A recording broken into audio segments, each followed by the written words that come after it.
June 4, 1942. The Pacific Ocean, northwest of Midway Atoll. Admiral Chuichi Nagumo stood on the bridge of the carrier Akagi, watching his fleet prepare for what should have been another triumphant victory. 6 months of unbroken conquest lay behind him. Pearl Harbor, Wake Island, the Philippines, Singapore, the Dutch East Indies. The rising sun flag flew over half the Pacific.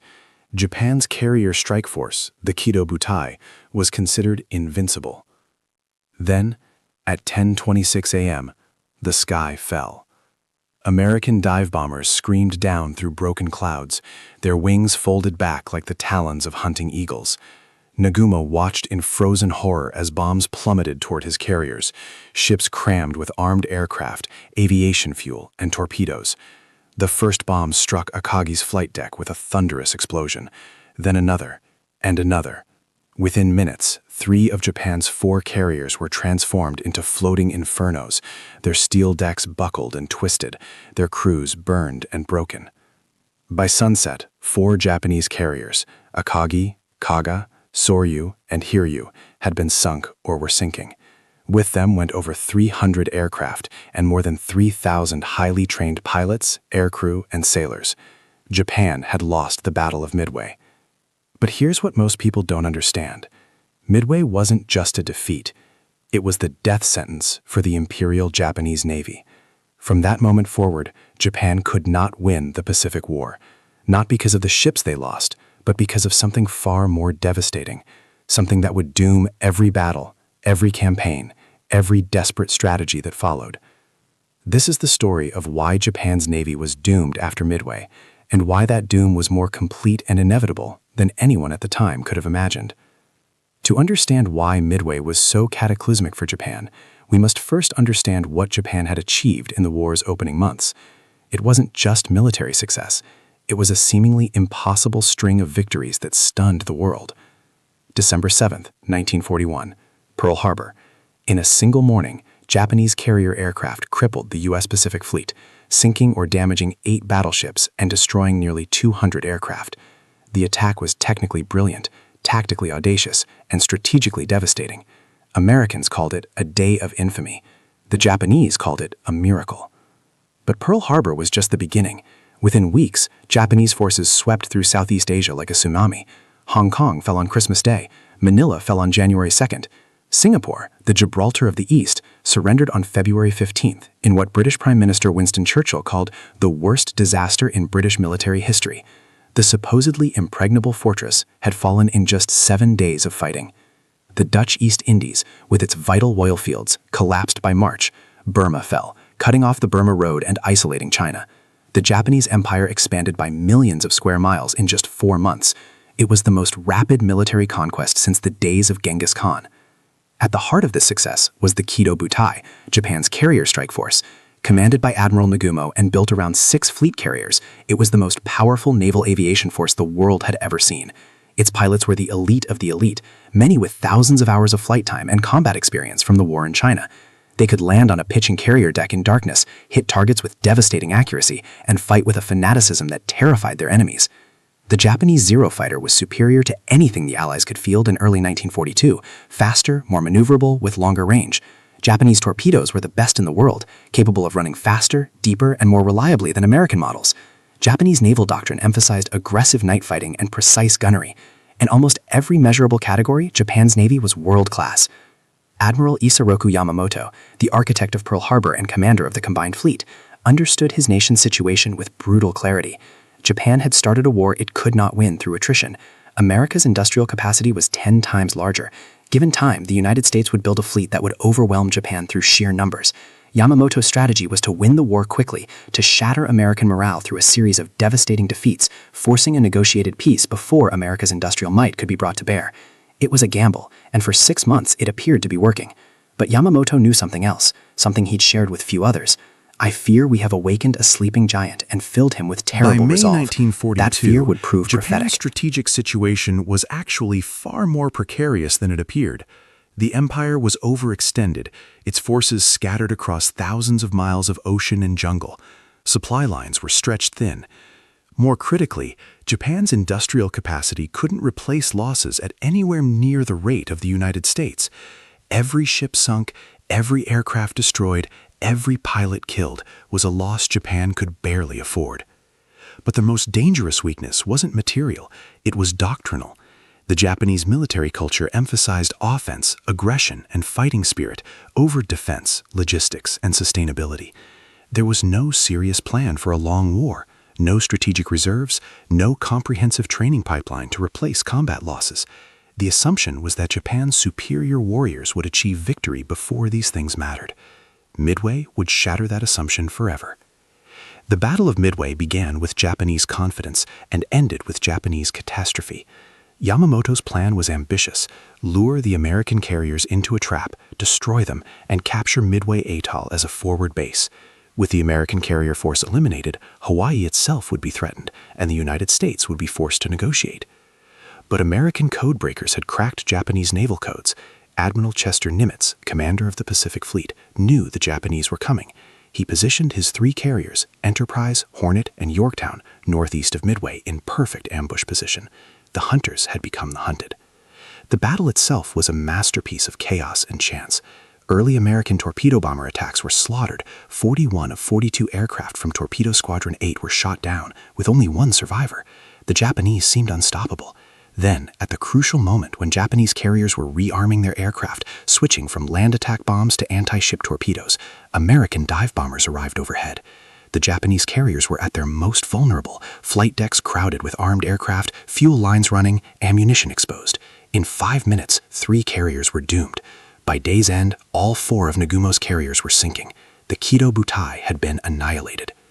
The immediate losses were staggering. 4 fleet carriers represented 1/3 of Japan's total carrier strength. Over 300 aircraft, irreplaceable Zeros, dive bombers, and torpedo bombers rested on the ocean floor. But the human losses were even more devastating.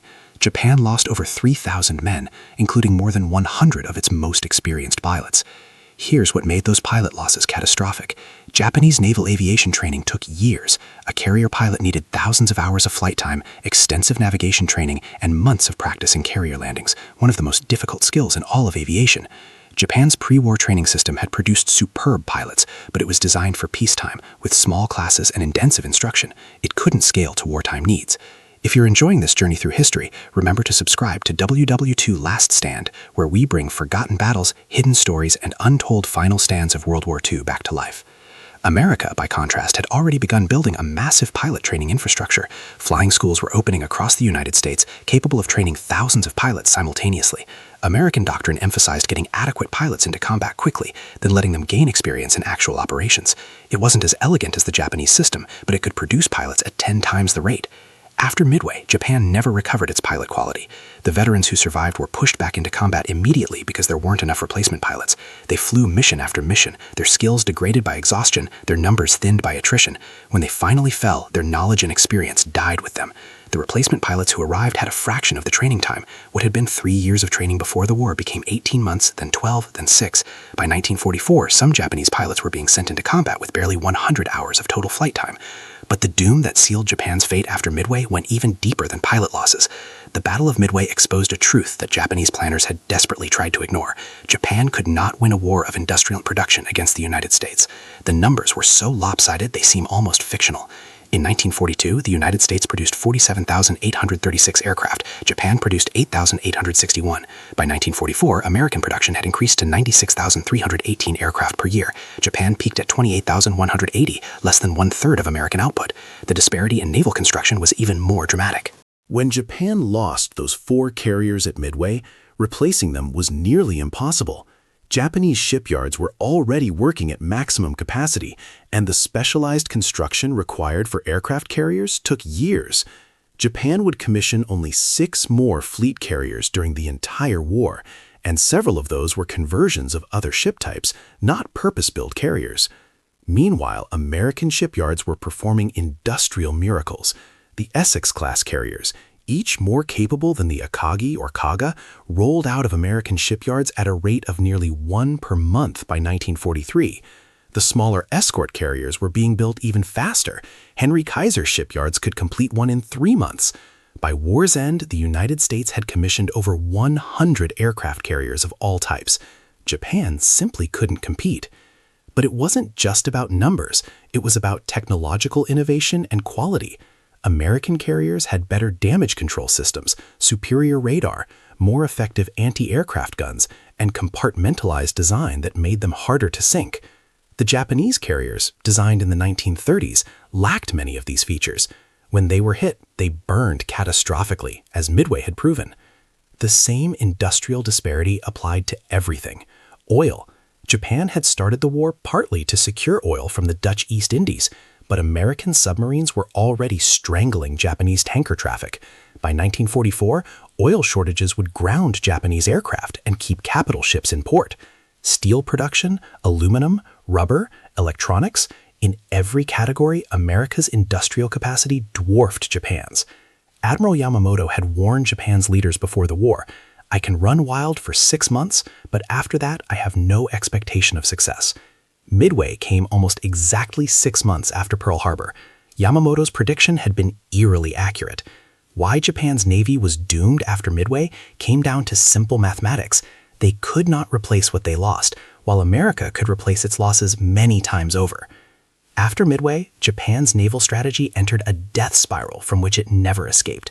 Every battle, even victories, weakened Japan more than they weakened America. This paradox defined the rest of the Pacific War. The campaign for Guadalcanal, beginning in August 1942, illustrated this perfectly. Japan won several tactical naval victories in the waters around the island: Savo Island, Cape Esperanza, Tassafaronga. Japanese cruisers and destroyers proved themselves superior in night fighting, sinking numerous American ships. But each victory cost Japan ships and sailors it couldn't replace. More critically, the campaign consumed aircraft and pilots at a devastating rate. The Japanese called the Guadalcanal campaign the graveyard of ships and men. For 6 months, both sides poured resources into the battle. But while America could afford the losses, Japan could not. When Japan finally evacuated Guadalcanal in February 1943, they'd lost 2 battleships, 1 carrier, 4 cruisers, 11 destroyers, and hundreds of aircraft with their irreplaceable crews. The carrier battles of 1942, Coral Sea, Eastern Solomon, Santa Cruz, further depleted Japan's pilot strength. At Santa Cruz in October 1942, Japan achieved a tactical victory, damaging 2 American carriers. But Japan lost 100 aircraft and their crews. American losses could be replaced within months. Japanese losses would never be fully replaced. By 1943, the strategic situation was hopeless. American submarines were ravaging Japanese merchant shipping. Japan began the war with about 6 million tons of merchant shipping, barely adequate for their needs. By war's end, American submarines had sunk over 1,300 Japanese merchant vessels, totaling 5.3 million tons. Oil, food, raw materials, everything Japan needed to sustain. The Japanese Navy began to starve. Training exercises were canceled to save fuel. New pilots couldn't get enough flight hours. Ships remained in port because there wasn't fuel for operations. When the Navy did sortie, it was often for one-way missions, kamikaze attacks that spent irreplaceable pilots and aircraft for minimal effect. The Battle of the Philippine Sea in June 1944 demonstrated how complete Japan's naval aviation collapse had become. Japanese planners called it Operation Eigo and hoped it would be the decisive battle that turned the war. Instead, it became known to American pilots as the Great Marianas Turkey Shoot. In a single day, Japan lost over 600 aircraft and 3 carriers while shooting down only 123 American planes. The skill gap between veteran American pilots and barely trained Japanese replacements was so large that the battle wasn't even close. One American pilot described it: "It was like swatting flies. They came at us in straight lines, no evasive action, easy targets. I shot down 5 before breakfast and felt bad about it. They didn't have a chance." By late 1944, Japan's remaining carriers sat in port, unfueled and largely unmanned. The once mighty Kido Butai had been reduced to impotent steel hulls. When the super battleship Yamato made its final sortie in April 1945, it carried only enough fuel for a one-way trip. The plan was to beach the ship on Okinawa and use it as a stationary fortress. American aircraft sank it long before it arrived, sending over 3,000 men to the bottom. Behind these statistics and strategic analyses were human beings, Japanese sailors, pilots, and officers who understood they were fighting a losing battle but fought anyway. Their story is often overlooked, but it's essential to understanding why Japan's navy was doomed after Midway. Lieutenant Joichi Tomonaga exemplified the Japanese naval pilot, highly trained, fiercely brave, and ultimately doomed by circumstances beyond his control. At Midway, he led the initial Japanese airstrike against Midway Island, despite knowing his aircraft had been damaged and couldn't return to the carrier. He completed his mission and died when his carrier was sunk. He was 29 years old. After Midway, the Japanese Navy was filled with men like Tomonaga, skilled, dedicated, but increasingly aware they were sacrificing themselves in a lost cause. As the war progressed and defeats mounted, Japanese naval culture shifted from confident aggression to fatalistic desperation. The kamikaze attacks of 1944-1945 weren't just tactics, they were the suicide of a navy that had run out of options. The young pilots who volunteered for kamikaze missions, some as young as 17, wrote heartbreaking final letters to their families. They spoke of duty, honor, and sacrifice. They rarely spoke of victory because they knew victory was impossible. They were buying time for the homeland, nothing more. One kamikaze pilot wrote, "Please do not grieve for me. I am happy to die for the Emperor and our country, but I confess I had hoped to see the cherry blossoms one more time." He was 19. Japanese admirals faced their own agonies. Admiral Yamamoto, who had opposed war with America but had planned Pearl Harbor out of duty, was killed in April 1943 when American fighters intercepted his transport aircraft. His death was symbolic. The architect of Japan's early victories would not live to see the inevitable defeat. Admiral Takeo Kurita, who commanded Japanese forces at the Battle of Leyte Gulf in October 1944, faced an impossible situation. His orders were to destroy American landing forces in the Philippines, but he knew his fleet was sailing into a death trap. At the critical moment when American escort carriers lay vulnerable before him, he turned away. He was court-martialed after the war for this decision, but he'd simply recognized reality. Continuing the attack would have destroyed his fleet for no strategic gain. Japan had already lost. The ordinary sailors suffered most, trapped on sinking ships, burned in fuel fires, starving on bypassed island garrisons, dying in submarine attacks on transport ships. Their suffering was immense and largely pointless. By 1945, many Japanese naval personnel knew the war was lost but fought on because their culture demanded it, and because surrender meant dishonor worse than death. When the war finally ended in August 1945, what remained of the Imperial Japanese Navy was a shadow. Most of its ships rested on the ocean floor. Its surviving vessels were rust-streaked and barely operational. Its sailors were malnourished and exhausted. The proud navy that had conquered half the Pacific in 1942 no longer existed. The doom that fell upon Japan's navy at Midway wasn't just about 4 sunken carriers or 300 lost aircraft. It was about the shattering of an illusion, the illusion that fighting spirit and tactical brilliance could overcome industrial might and strategic depth. Japan had gambled on a short war because it knew it couldn't win a long one. Midway marked the point where that gamble failed. From June 1942 onward, every battle Japan fought was a delaying action. Every victory was Pyrrhic. Every sacrifice was in service of an impossible cause. The tragedy is that this outcome was predictable. Yamamoto had predicted it. Many Japanese leaders understood the odds, but a combination of cultural factors, military pride, political pressure, the inability to accept defeat without fighting to the bitter end, drove Japan to continue a war it couldn't win, at a cost in human lives that staggers the imagination. Why Japan's navy was doomed after Midway can be answered simply because Japan lacked the industrial capacity to replace its losses, the training infrastructure to maintain pilot quality, the strategic resources to sustain operations, and ultimately, the cultural flexibility to make peace before the end became catastrophic. The lesson transcends World War II. It speaks to the nature of modern warfare, where industrial capacity and sustainable logistics matter more than individual heroism or tactical genius.